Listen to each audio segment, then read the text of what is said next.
First we declare an array called gProducts. This will have an entry for each product we have. Then we make a helper function to populate the array. The system minimum needs to know about each product, is its name, its price and a unique identifier. The function makes a 3-element array of these arguments and adds it to the products array. The products array will thus consist of an array for each product. After that, we call that function a few times to populate the products array. So now we know about the products, we'll need some way of tracking which products the user has in their basket. For this, we use cookies, so that the basket can persist across pages.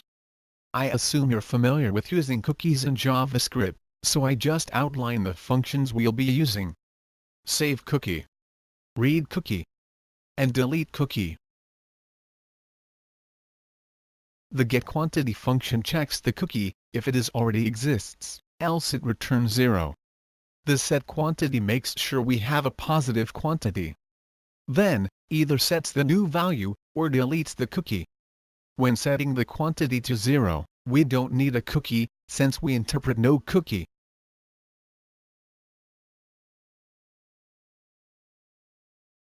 Since we want the basket to display it on the page somewhere, we create it using a function, which we pass the name of a parent node, to create it inside. When the page loads, buildBasket is called with the ID of the node.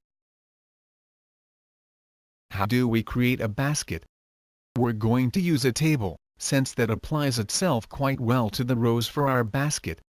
To create a table in JavaScript we use the DOM, to create a table node. Put a tBody node inside it, then several tr nodes inside, and several td and th nodes inside those, to create one node and put it in another. When we test this through a browser it works fine. But we are not quite there yet, we could do with showing the actual products. For a start, we can create a row for each product, regardless of the current quantity. It loops through each element in gProducts, storing the current element in a variable called product. We then extract the GID, name, and price for each product. With these in hand, we can create the row and cells for the product. The first cell just contains the name. The second contains the product price. We call a function to format the price here, but we get to that later. The third cell contains an input box, which will contain the quantity of each item. The fourth cell has a link to remove the item from the basket. The fifth will contain the total for that row or the price multiplied by the quantity.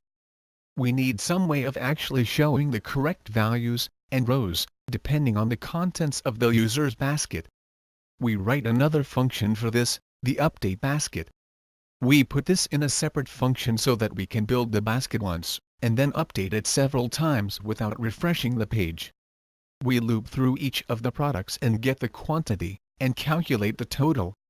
Then we get hold the quantity of input box and the total row and update the values. If the quantity for a row is 0, then we set its display style to none to hide it, else, we set it blank, and puts in its default display mode or visible. You might notice a call to replace contents. That's another helper function we use to update the first child of a node. It checks to see if there's already a child node. If there is, then we replace it, else we append to the parent. Because JavaScript doesn't have a printf-style function, formatting numbers can be a real pain. The following function will format a floating point number into a price. Finally, you can now put this script on your web for transactions.